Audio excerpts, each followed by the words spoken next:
Hey guys, hello everyone. Before we start painting, we need to select a canvas. I usually paint on a canvas, ideally on a stretcher, and draw a thin tail on the back. Using an epoxy resin layer, be sure the frame is wide, not narrow, and thick enough. Solid enough to hold a cup. Look, my canvas has some sag. It's not really ideal, but it's still satisfactory for customers despite any potential issues. I secure it using a hot glue gun to reinforce it. I also run my hand over the epoxy resin while creating a caramel edge. I won't be priming this canvas. It's already linen with a good stretch and factory primer. Check out this brush. I have a thin nail clipper, a flat one, a round number 18, also a simple pencil. I even trimmed the thin nail clipper because it's very slender. So let's do the shading. I'll do shading and pencil drawing for you as I sketch. I create the gradient and sketch. Look, first pay attention to observe first, then start drawing yourself. The second option might work for you. Better yet, you can draw it now as I demonstrate. We're creating whales, yes, sketching out the silhouette of whales and people. You can create a gradient, let it dry, create a background gradient, let it dry again, then sketch over it. Well, just think about it. You'll understand what this part is about. Now, the main drawing of our whales and the guy will be at the top. There are main focal points here. You should draw using straight, sharp lines. Avoid curved, smooth ones. This will help make it look like whales. They resemble sausages. There are always pointers. Guide dots from the fin going to a narrowing triangle towards the snout. Also, you might notice I finished the straight line with a sharp snout, also a straight line. It's as if we're creating strokes, hatching that is. It's best to do it with pencil or acrylic. Once you sketch over it, it won't be noticeable. Starting from the snout in an arc, go to the top of our whale. A smile starts from the very snout. It extends to the fin that I showed you. This smile doesn't fully reach. It continues towards the belly. The curve of the smile is the whale's eye. You can see all the little nodes if you observe carefully. The fin leads to the snout. From this fin, we see the second fin, which is at the back. Now, regarding proportions, don't get the proportions wrong. Always choose the central figure. In my case, it's the central whale. You can see there is a smaller whale that goes sideways. Now we will draw something like a smile. Imagine a cartoon smile and draw that. Draw downwards from the belly. There are different species of whales. I'm not sure. There are different types of whales. Some have a blunter snout. Some appear more spherical, and some have a more truncated look.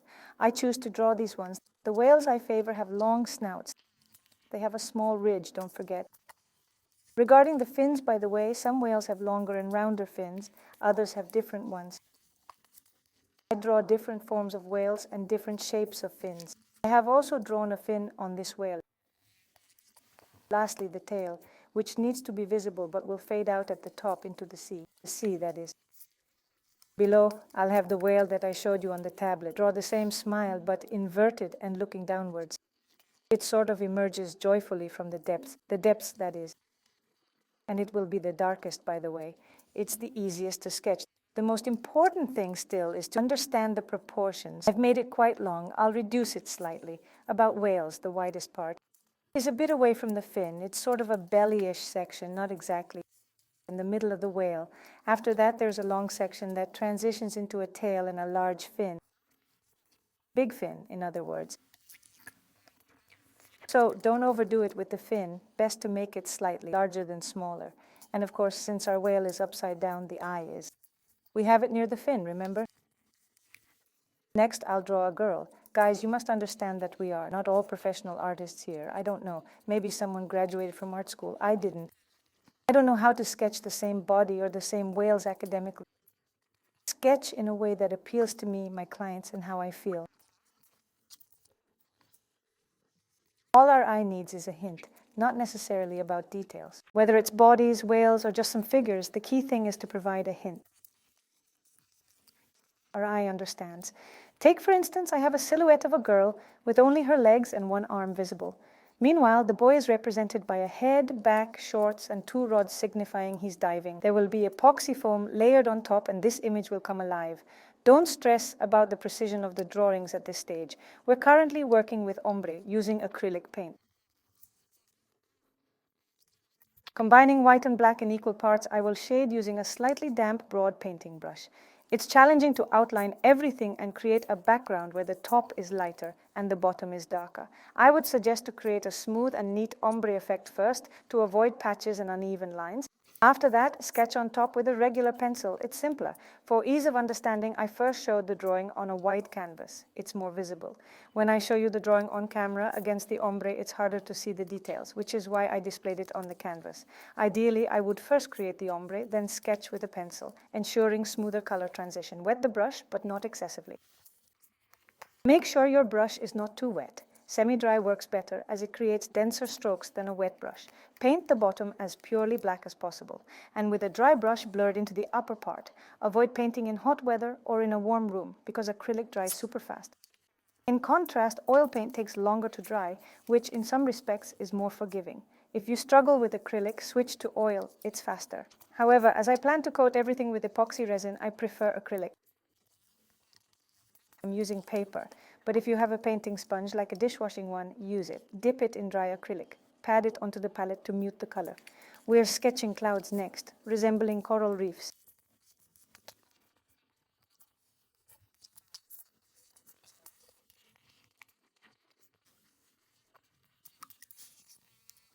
The sequence of steps may seem simplistic, like a child's drawing, but in the end, our eyes perceive it as a realistic seabed. It's not about artistic talent. I'm just manipulating visual cues, shadows, contrasts, and sparkles to deceive your eyes. When covered with resin, the result is truly vibrant.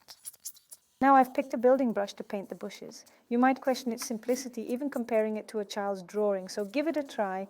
Paint a story for a child. You'll have fun doing it. The resulting artwork, particularly in large formats, can fetch a good price. I've experimented. I first sketched using dense, undiluted white paint. Now, likewise, I'm painting shrubs in black, semi-dense.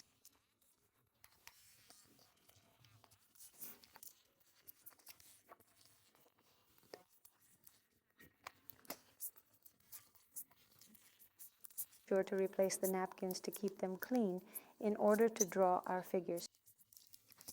Now our background is a light gray. We need to highlight our whales. Now you should understand that the sun shines from above. Even though our story is in black and white, we must know how it unfolds.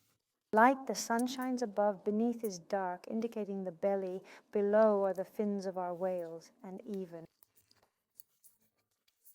A human figure, dark, I draw in pure black. Don't be afraid to draw in stark contrast. Don't fear vibrancy. Transitions black and stretched upward towards the smile. We remember where our smile is, right? This one. This is the belly. It should be as dark as possible. I didn't complete this work. I drew, there are stories that I depict distinctly. There are bumps right on the whales, right there. Veins, all these bulges and cracks right on the fins. I don't illustrate them here because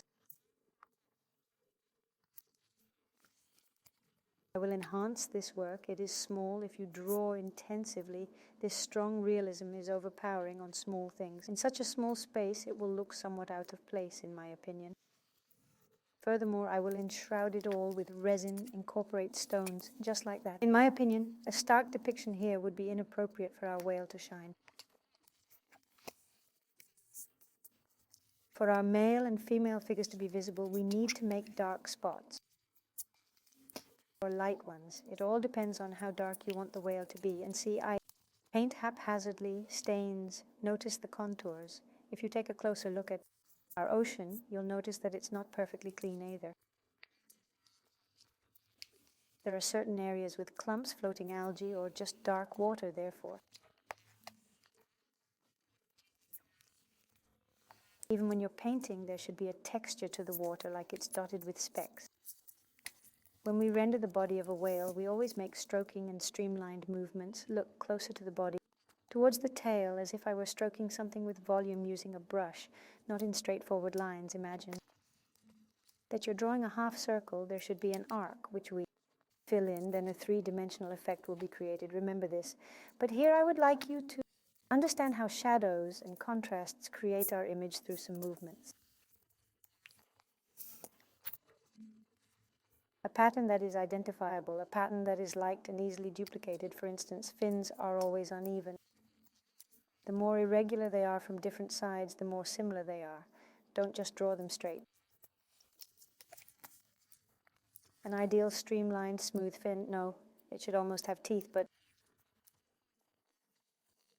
not sharp ones, rather ones with bumps. And our fin is dark on the outside, pure white, light on the inside. That's why. The one that is farthest, even though it is far and underwater, you should also understand that our drawing should be seen through the water surface. They should not be perfectly clean. In other words, if we're talking about direct accuracy, we should draw through water, through this mud. This whale of mine will be a little richer, but the top will be as light as possible because it is as close to the water surface, to the sea surface, so I stretch upwards. And you see, I almost transitioned into white for the acrylic to highly reflect the color, for the acrylic to highly convey the color, stretch and transition, applied with pure acrylic without. For example, yes, the brush was soaked in water, wiped on a napkin, moistened in a napkin, this damp. Brush glided between the place where you want to make a transition, so your acrylic, even if it dried out a little, it will become softer and you will get a smooth look without any streaks. Like here they're painting on the fence, just like my background now. Your drawing will be without these stripes.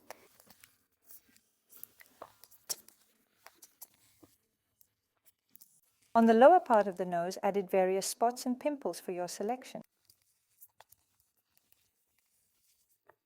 Select whale photos you like, duplicate them, and sketch in some additional details. Artists have this trick. They don't realistically draw the entire body. They clearly illustrate one detail. For example, if you're drawing an eye, nothing composes the picture clearly except for eye highlights and veins. In essence, for any story, I plan to sketch the central whale clearly. The rest will just be a sketch, pure and simple. Silhouette sketches where you see leg movement, body shadows and hair.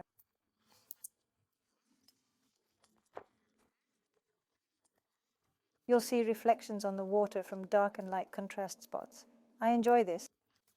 I prefer this monochromatic sketching style. It avoids color overload. The more color there is, the tougher the job, especially for beginners. Novices who wish to draw and familiarize themselves with art, here's some advice. Take on a monochromatic project. Use black and white photos, sepia, whatever. Stick to one color or 2 or 3 shades to make it easier.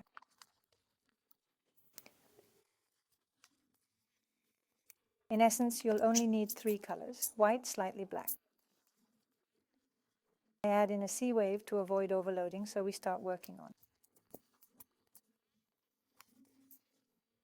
our dark whale at the bottom. He's, as I said at the start. The sea and sun affect the color. The closer to the water surface the object, the lighter it is. The deeper, darker it becomes. Naturally, I shade around the whale and darken the whale itself. I leave only his belly, because his belly, the inner parts of the fins and tail, are light white. Take note, I hardly filled the canvas entirely, leaving it mostly white. This white canvas makes it easy if you don't. If you follow my second advice, for the drawing on the ombre, you will have pure white canvas spots to spare. This saves your white acrylic. It's both economical and the color itself appears brighter. Hence, on this whale, we can potentially see its back. So hidden, you wouldn't even know it's there. At the top of the tail, avoid excessive highlights. At the depths, the light doesn't strike as brightly. Now that the work is finished, we move on to the resin application. Once the work is dry, before applying the epoxy resin, wipe it it with a damp, soapy cloth. Or use an alcohol wipe. Clean it thoroughly before mixing the resin. I then divide the resin because it's already quite hot. Rush to do everything as resin polymerizes faster in bulk, meaning it becomes viscous quickly. For 8 grams, you need 8 drops of white pigment. For the sea, it's important to have very dense pigment that can be spread easily. I only use silicone. Mix it well, and if you want clean edges, protect them with tape. I prefer a fluid spread. Prepare all your pebbles, then pour the resin. Pour and spread it on the canvas. If you've chosen the right one, it won't sag. This ensures an even resin distribution. Extend it nicely to the edges.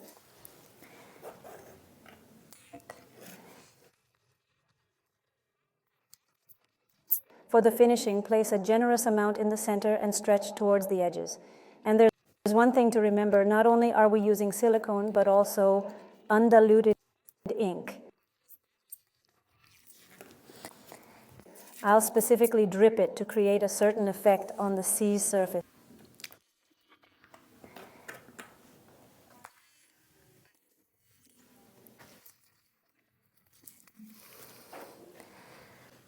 These sea waves, I spread them by hand in my work. I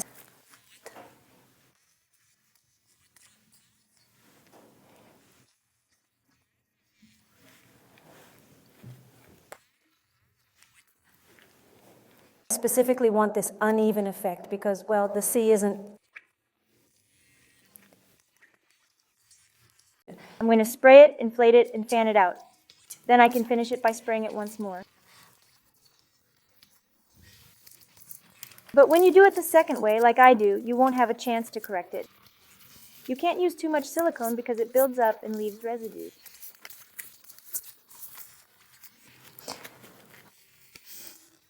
It leaves grease stains, so it's better to only spray it a little once. I turn on the hairdryer to heat it up. It must not burn, so control the temperature. You can set fire to the resin, especially on the roll.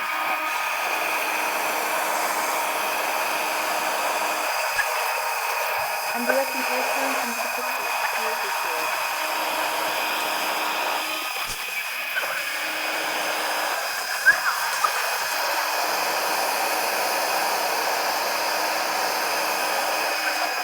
Here, now moving away from the roll.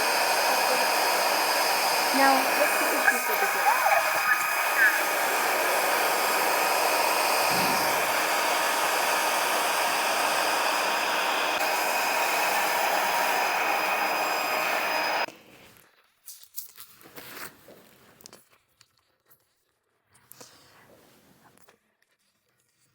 The foam doesn't form properly because beginners hurriedly mix the resin and pour the sea when the resin is fresh.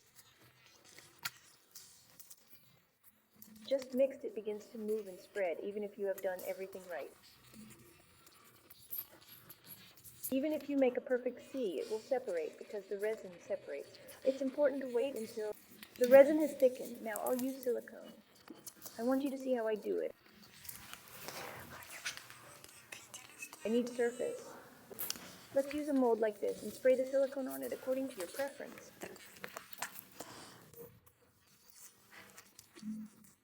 If you have any resin product, remove it or cover it. Silicone can find a gap and fall on your surface, forming a crater, so spray it lightly at first.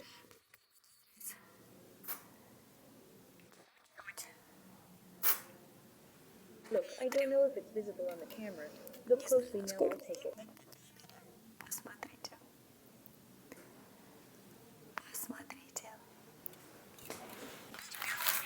I sprinkled wet on the dressing in the center area. I like it that way.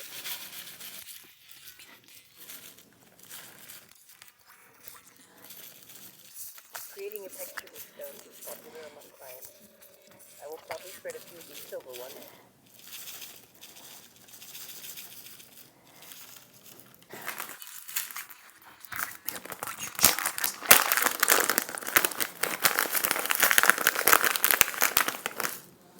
Just like that, add a bit of salt. You don't immediately remove bubbles because if you do,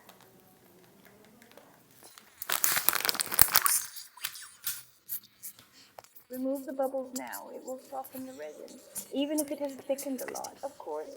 It could ruin everything, so let it sit for now. After about 8 to 10 minutes, you can remove the bubbles. Look at this foam. The silicone does its job effectively. And here's the thing, when covering your work with silicone, you can end up with small craters. They're small and can be leveled later, but ideally I cover the top layer with a finishing layer of epoxy resin. I don't cover the stones, I just go up to the stones and slightly cover around the bottom. The surface where the Moria whales are, I cover with a finishing layer on top. I sand this layer when it dries up.